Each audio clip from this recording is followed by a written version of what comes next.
Ya te están observando, la gente ya te está viendo y obviamente esperando lo que vayamos a conversar en este tiempo, que es súper importante. Mauro, bienvenido. Por acá con lluvias, por allá, ¿cómo está el clima? Acá está relativamente bien. Digamos que está un clima agradable. No está haciendo mucho frío, tampoco está un calor excesivo, así que para los serranos está bastante bien está. Buenaza, buenaza. Mauro, entrando en materia, hay una polémica que ha atravesado ya también a los candidatos. Hoy se le preguntó a Luisa. Luisa dijo, yo no estoy de acuerdo. ¿Cuál es el problema con el tema de las reformas al IES que está causando bastante revuelo?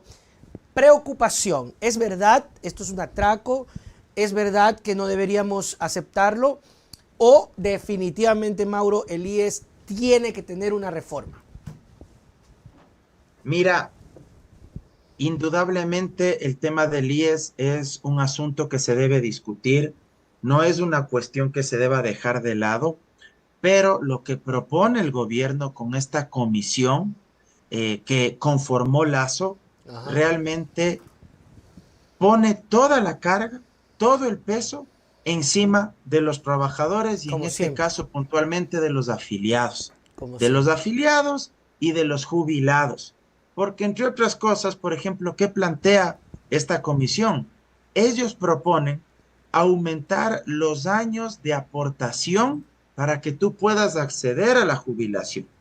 Actualmente, el escenario mínimo que tú debes cumplir para poder acceder a la jubilación es haber cumplido 60 años Ya. y a su vez tener 30 años de aportes o de contribuciones. Ya.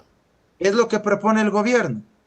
Si bien dicen que se mantiene la edad en 60 años, plantean que las aportaciones suban de 30 a 35 años. Te obligan. Esto en la práctica es elevar la edad del afiliado para que pueda Son unos jubilarse, pues pillos porque con 60 sinvergüenzas. años, con 60 años no te va a dar el tiempo para haber cumplido ya con 35 años de aportaciones O 35 al aportaciones. fondo de pensiones. Entonces no te vas a poder jubilar, no vas a poder acceder a este beneficio.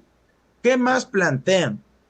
Dicen que como hay varios pensionistas y jubilados que se han aprovechado de manera trucha usando o afiliándose los últimos 5 años con buenos sueldos para sacar el promedio de esos últimos 5 mejores salarios de los últimos 5 años, entonces lo que plantean es que el promedio ya no salga de esos últimos 5 años, sino que el promedio salga de los últimos 30 años para sacar la pensión.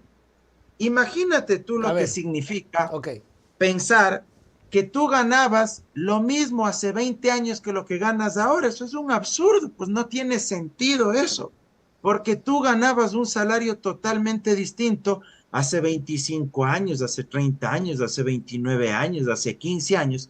Sobre esa totalidad quieren sacar el promedio para que tú puedas acceder a la pensión, ¿sí?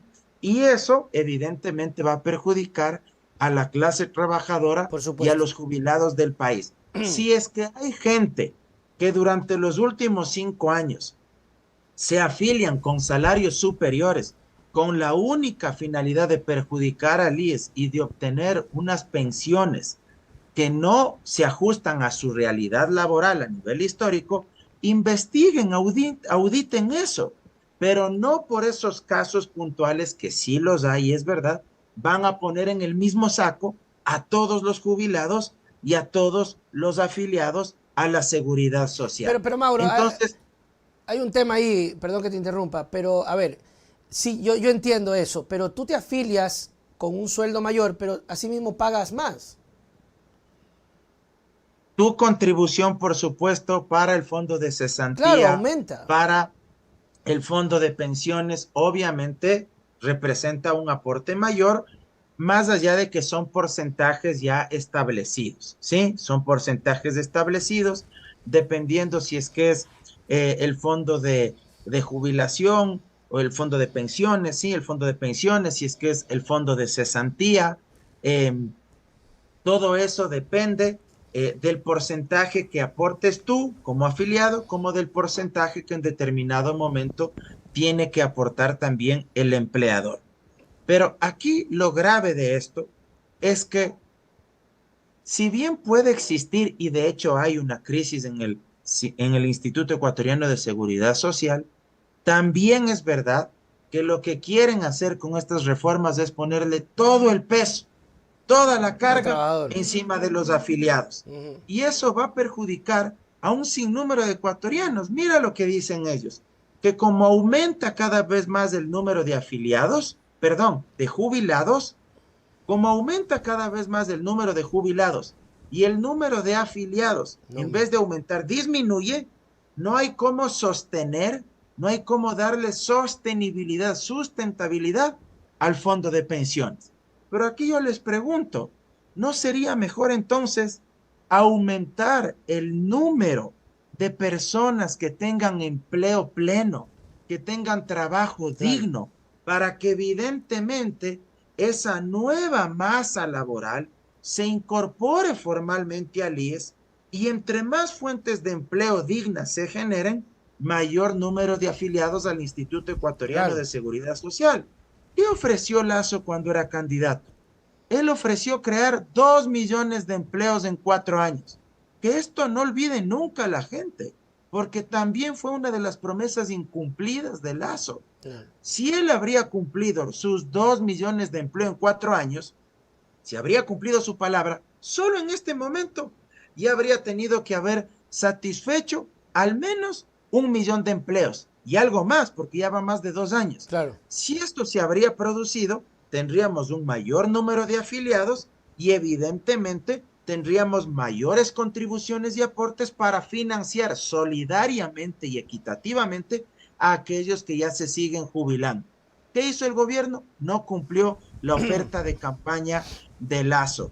Pero además, ¿por qué no se cumple con las inspecciones que tiene que realizar el Instituto Ecuatoriano de Seguridad Social para verificar si es que las multinacionales, si las grandes empresas a nivel nacional, si las grandes industrias del Ecuador cumplen o no con las afiliaciones que les corresponden por ley a los trabajadores del país? Fíjate tú que el hecho de no afiliar es una contravención que está prevista, tipificada en el Código Orgánico Integral Penal. Chútica. Pero algo más, hay muchos de estos trabajadores que les afilian, perdón, muchos de estos empleadores que les afilian a sus trabajadores y una vez que les afilian, les hacen el descuento, ¿sí? De algo más del 8% que cada uno de los trabajadores aporta para el fondo de pensiones, ¿sí? Y una vez que les descuentan, posteriormente se comen esa plata. No pagan al Instituto Ecuatoriano de Seguridad Social y caen en mora patronal. Y luego cuando el afiliado va a pretender acceder a algún servicio, quiere acceder a algún servicio del IES, le dicen no, usted no puede acceder porque su patrono, su empleador, ha caído en mora patronal, no ha pagado. Y el trabajador dice, pero si me viene descontando durante 2, 3 años, ¿dónde están mis aportes? Significa que le estaba quitando ese dinero y eso en cambio ya no solo es contravención, sino que es delito penal. ¿Qué debería hacer el IES? Transparentar cuáles son los empleadores de este país, tanto personas naturales como personas jurídicas, que más mora tienen respecto del pago de los aportes de su planta, de su nómina de trabajadores. Cobrarles, porque no está haciendo el trabajo de cobranza.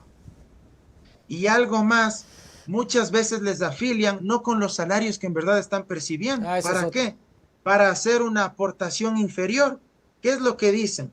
Yo te afilio, pero con un sueldo inferior. Claro. Entonces, claro, el aporte del empleador es menor y al final le terminan por perjudicar también al trabajador, porque si bien está afiliado, con el paso de los años, la pensión que va a recibir va a ser inferior porque no le afiliaron con el salario real. Entonces, mira, hay una serie de cuestiones que aquí se deberían transparentar y que se deberían poner sobre la mesa de discusión.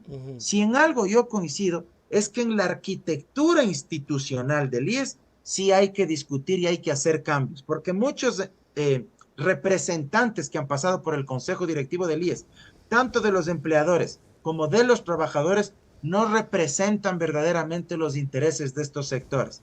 Hay que democratizar esta representación. Yo pregunto a la gran clase trabajadora de nuestro país, ¿quiénes se sienten verdaderamente representados por el delegado o delegada que pueden tener ante el Consejo Directivo del IES actualmente? Claro. ¿Han conversado con ellos? ¿Han escuchado sus demandas? Los medianos y pequeños emprendedores, las medianas y pequeñas pymes, los empresarios honestos de nuestro país que sí pagan impuestos, que sí tienen afiliados al Seguro Social a sus trabajadores. ¿Cuándo ellos han conversado con el delegado de los empleadores ante el Consejo Directivo del IES? ¿Cuándo los han elegido democráticamente? Entonces creo que son temas que sí hay que discutir. Claro que sí, claro que sí. Y como dices, Mauro, no es un tema que lo están transparentando, ese temita como que lo están ocultando y solamente nos dicen, ay, es que como hay mucho jubilado y no hay afiliados, no hay platita, hay que aumentar. Y tampoco hay incentivos, Mauro, porque, a ver, y otra cosa, tampoco hay ese compromiso para hacer cumplir con la ley. Yo recuerdo, y eso les da urticaria a muchas personas, pero en la época de Rafael Correa, incluso el propio gobierno, a través de su política, era, y te decía, tienes que afiliar, cosa que el trabajador llegaba después de una sabatina pateando el perro, pateando la puerta, me afilias, conche. ¿No? Y hasta el trabajador decía, no, sí hay que afiliar, este presidente por gusto les enseña. Eso falta, Mauro.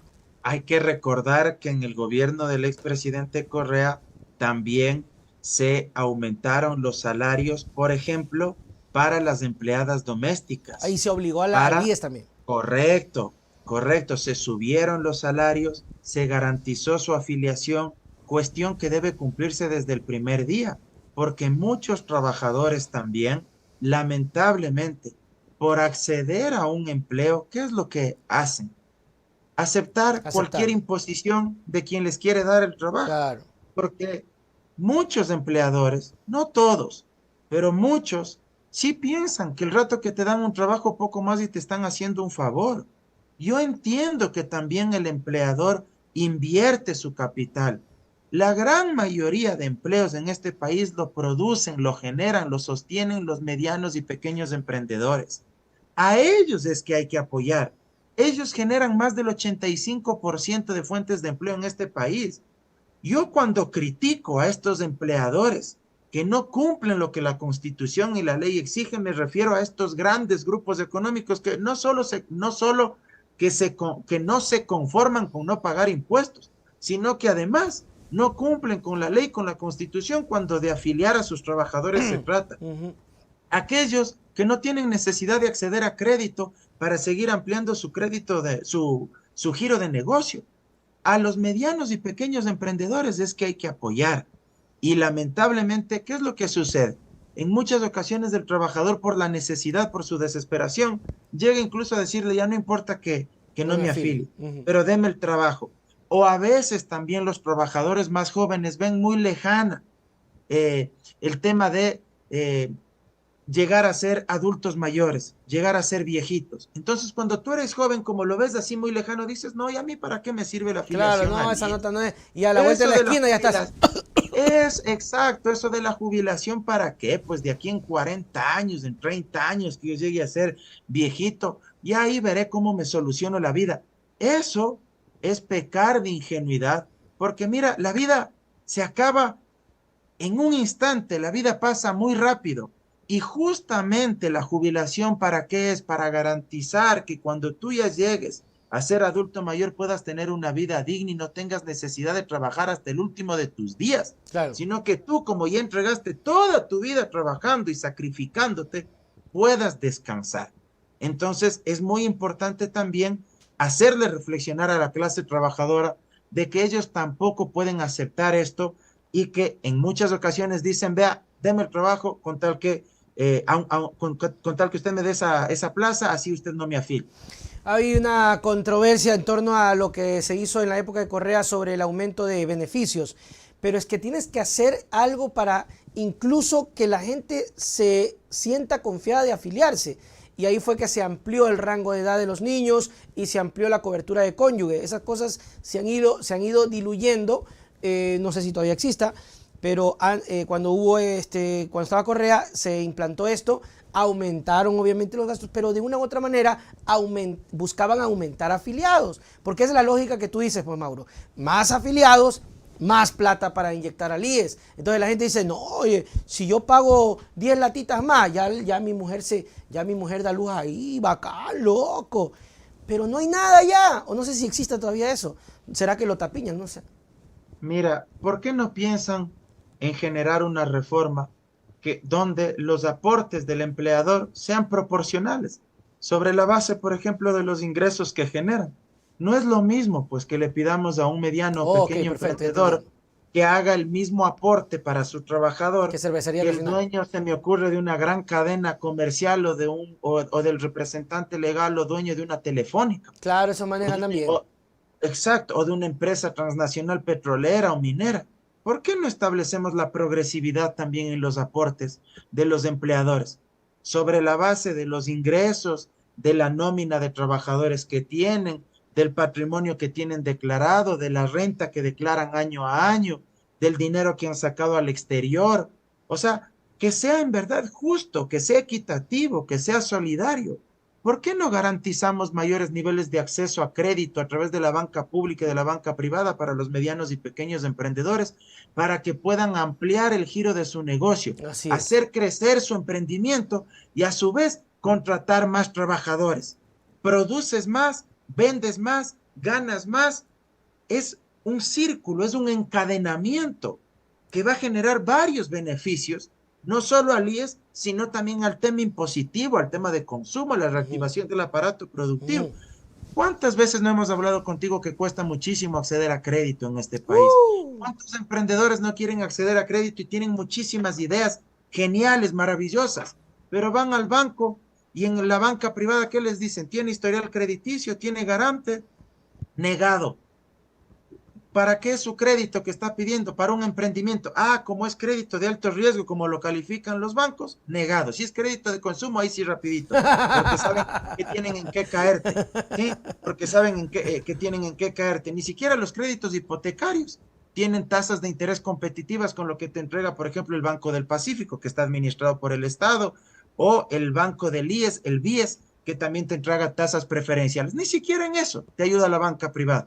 ¿Por qué no se regulariza igual el tema de las tasas de interés, que son de las tasas de interés más altas de América Latina? En Ujú. una economía dolarizada, donde consumir es caro, donde tenemos un sistema económico y un nivel de vida bastante costoso. ¿Por qué no se regula las tasas de interés y se genera crédito productivo para generar mayores fuentes de empleo? Creo que son cuestiones que sí se lo puede hacer y evidentemente pues esto no se cumple. Sí, y me parece bastante interesante esa reforma, por ejemplo, que no se habla, que mencionas, Mauro, sobre la progresividad del pago dependiendo del ingreso. Claro, te van a saltar los empresarios, pero la carga va a ser para, por decirte, Cervecería Nacional, unas telefónicas, o sea, puchica, esos manes se hacen la plata, o sea, que no me vengan a decir, La banca, pobrecito, la la banca, banca. pobrecitos ellos que no ganan, ay, tan lindo ahí, Y, los manes y, y ganan. nadie se opone a que no ganen, cuidado, porque enseguida Claro. salen por ahí ciertos sufridores y dicen, ah, estos envidiosos, Socialistas. resentidos sociales, protocomunistas que se oponen a las ganancias de los grandes emprendedores y empresarios de este país. No, no, nadie se opone a que ganen, es legítimo. Nadie está diciendo que aquí debe existir la igualdad absoluta y que todos tengan los mismos ingresos y las mismas utilidades. No, no, nadie está diciendo eso. Lo único que estamos apelando es a que exista equidad, justicia social, que el empleador aporte más que el trabajador, pues. Por ejemplo. Porque al final del día, mira, solo pongámonos a pensar y hagamos la siguiente reflexión. Yo valoro mucho la creatividad, el empeño que ponen muchos empleadores y el riesgo que tienen al invertir su capital Así en es. un nuevo negocio. Pero pensemos por un momento. El dueño de las grandes cadenas comerciales de este país, no voy a dar nombres para no meterme en Ya. líos, pero piensen en los grandes mega supermercados de este país, de las grandes marcas empresariales. Asumamos por un momento que no hay trabajadores que quieran a su vez trabajar para esas grandes cadenas comerciales. ¿Qué se harían con su plata y con su capital? los máximos accionistas de esas grandes cadenas comerciales? No serían nada, Claro. porque por más que tengan el capital, necesitan de la fuerza de trabajo, de la mano de obra de los trabajadores. Entonces, esto hay que tenerlo muy presente, porque esta es una relación de doble vía. Claro. Y a veces los grandes empleadores piensan que poco más y te están haciendo un Por favor favor, claro. al darte trabajo. Lazo es uno de los que piensa eso. Te aseguro que si podrían privatizar el seguro social ya lo habrían hecho. Por suerte la Constitución es el último muro de contención que nos queda para evitar aquello, porque en la década de los 90, Dají, el difunto Durán Ballén, el mismo Lazo y todo este combo que hoy nuevamente quieren ir por el seguro social, siempre tuvieron en su cabeza el tema de la privatización del IES y copiar este modelo de las famosas AFP de Chile, que era básicamente pasar a manos privadas el tema de las pensiones y de las jubilaciones. Pero mira, creo que este es un tema que hay que seguirlo discutiendo indudablemente la gente tiene que movilizarse y la gente no tiene que permitir que esto se materialice porque sería de extrema gravedad. Claro. Y bueno, sería ya también con un nuevo gobierno, ojalá con un gobierno de una visión parecida, porque si no estaríamos jodidos. Mauro, en esta última recta, ¿crees tú que se pueda retomar el juicio a Lazo de ganar, de conciliarse una nueva asamblea? Solo permíteme antes de eso mandar Ya, los saludos por que hoy favor. me comprometí y que fueron varios, por Ya. favor. A ver, primero a mi gran amiga Jessie desde Ambato, a quien cariñosamente en el Instagram es conocida como La Negrita, así que le envío un abrazo enorme a Jessie en la ciudad de Ambato. También saludos para la licenciada Marta Ruano, quien nos visitó, por cierto, en la oficina ahí de Andino Abogados Asociados Qué bien. esta semana. Así que ahí aprovecho para mandar la Por favor, cuñita dirección, de la números. oficina. La licenciada Marta Ruano, quien había estudiado en la Universidad Complutense de Madrid. Y bueno, pues yo también tuve la suerte, humildemente, de conocer esa linda universidad y le había contado a mi padre que había estudiado ahí en la universidad donde yo también alguna vez tuve la suerte de poder llegar allá con el apoyo de mis padres. A la señora Carmen Gloria Iturralde también, que nos visitó. Una señora ya de 90 años de edad, que te ve todos los jueves, es tu hincha, es nuestra hincha y está al día de la política, 90 años, está más lúcida que tú y yo juntos, de verdad. No lo dudo, no lo dudo. Y a Miriam y Dore Molina, nuestras hinchas también, todos los jueves nos miran, así que a Miriam y Dore Molina, un abrazo enorme, enorme, enorme. Bueno, así que bueno, estos son los saludos. Y ahora sí ya... Mauro, ¿en qué universidad estudiaste en España? Es que si le digo el nombre ya sé que usted me va a molestar. Ya, a ver, ya, en la Universidad Complutense me va a decir que ha pasado solo Pluto allá en Madrid. Entonces, yo ya sabía, porque yo ya le conozco cómo es usted. Entonces, pero yo más bien ya me adelanto, yo mismo me autoflagelo y así le dejo. Complutense, en la Universidad Complutense, dicen, ¿no? Así yo es. Yo si hubiese estudiado ahí. Presente, profesor. Presente. Yo estudié en la gloriosa Eugenio Espejo, fiscal. Madrid, universidad pública. Es pública, no es privada. Es pública. Allá realmente la educación pública es de primerísimo nivel. La Complutense debe estar entre las 3 mejores universidades de España y muchos personajes famosos. Por ejemplo, te menciono un escritor famoso, aunque sea de extrema derecha, pero sacó ahí pues su doctorado, Mario Vargas Llosa. Lamentablemente loco. se hizo de extrema derecha, pero sacó ahí su doctorado. Igual, yo no sé por qué, saludos para Roberto Villagómez, yo no sé por qué la gente a veces se avergüenza de que en su momento son de izquierda y luego llegan a un punto y dicen, ay, yo fui de izquierda, ahora soy de derecha, porque me di cuenta... Él es un caso de eso. Sí, porque me di cuenta que hay que trabajar. ¿Y qué se cree que este idiota que no trabajamos? Trabajamos más todavía. Trabajamos como el burro. Oye, Mauro, ¿y cómo les decían ustedes los plutones, como los emplutados? ¿Cómo les decían allá? Ahí vienen los emplutadores. Sabes que ahora mismo están en verano. Y claro, la gente en verano toma mucha cerveza, Chuti, el calor. como dirían allá las famosas cañitas, Ya. ¿sí? Se van de cañas, Ah, le ya. dicen cuando se van como diríamos aquí, nos fuimos de bielas, De bielas. o vamos por unas birras, también dicen allá en España, Claro, es que vamos por birra es la cerveza. sí, la cerveza, y toman mucho lo que es el tinto de verano, que le denominan ellos, que si mi memoria no me falla, porque desde que volví muy pocas veces he vuelto a tomar, porque ya casi a lo nuestro, pues ya Claro. shumilcito y eso, entonces ya, Cervecita más pilsen. pero, Ah, y cerveza Pilsener, en fin, pero allá el tinto de verano era básicamente, pues, como lo dice su nombre, pues vino tinto con Coca-Cola y mm, una rodaja de naranja, me parece, de naranja, y hielo, abundante hielo, ok, sabroso, ¿para qué sabroso? muy Pues bien. en ese calor, porque es abundante el calor, pues te pega bien, te queda Mauro, bien. ¿se puede o no se puede esa vaina con el señor Guillermo Lazo? Porque ahí dice que sí, que otros dicen que no. ¿Qué dices tú? ¿Se puede o no se puede? El otro día conversaba con mi ex asambleísta y querida ex jefa Viviana Velosa, a quien aprecio y quiero mucho, y yo le decía, oye, tremendo lío que armaste al decirles eso a los de la posta y algún otro medio de comunicación más. Y creo que es un tema polémico. Explico brevemente.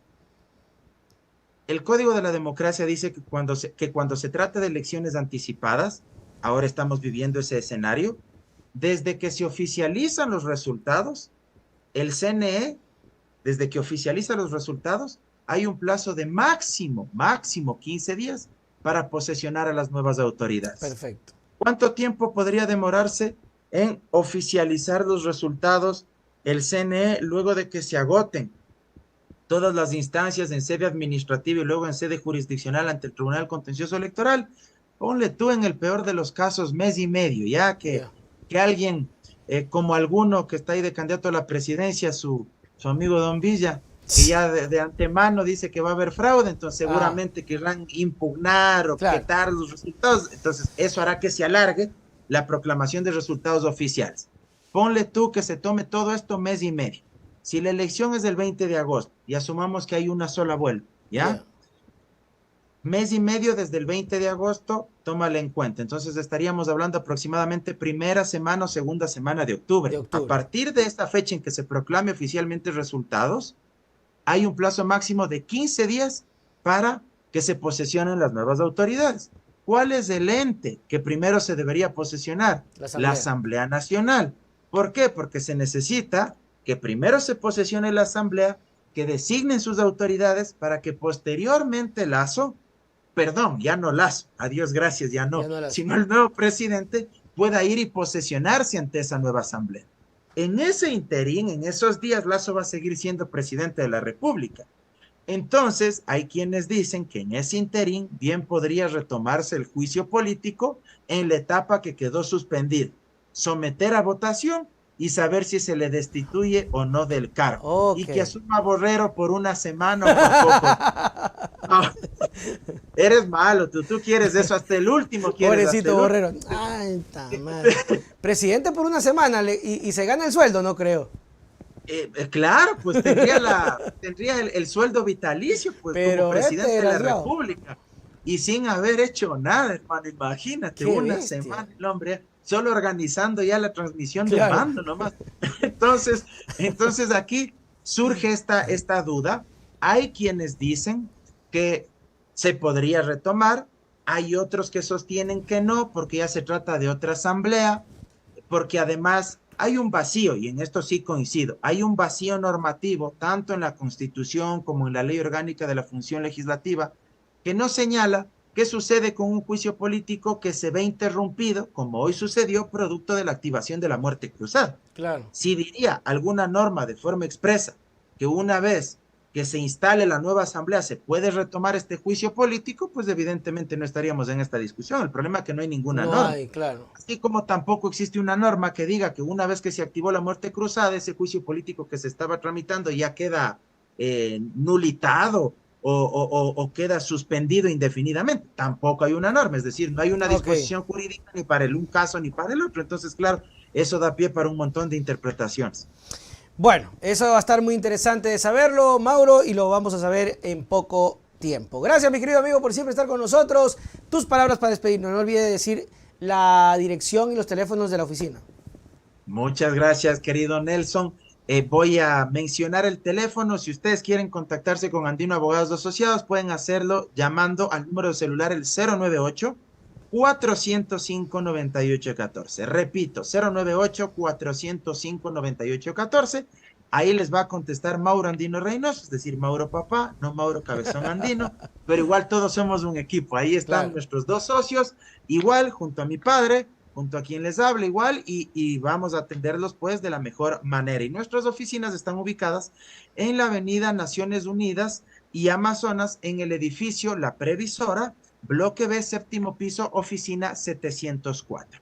Repito, Naciones Unidas y Amazonas, edificio La Previsora, bloque B, séptimo piso, oficina 704. No se olviden de seguirme en mis redes sociales, en mi cuenta de Twitter, @MauroAndinoe, en mi cuenta de Instagram, Mauro Cabezón Andino, al igual que en mi cuenta de TikTok y en mi página de Facebook como Mauro Andino Espinosa. Este domingo, Instagram Live, TikTok Live a partir de las 8 de la noche, así que los espero para poder conversar igual sobre la actualidad política. Ya saben, amigos, entonces a seguir las cuentas de Mauro y este domingo estará en transmisión.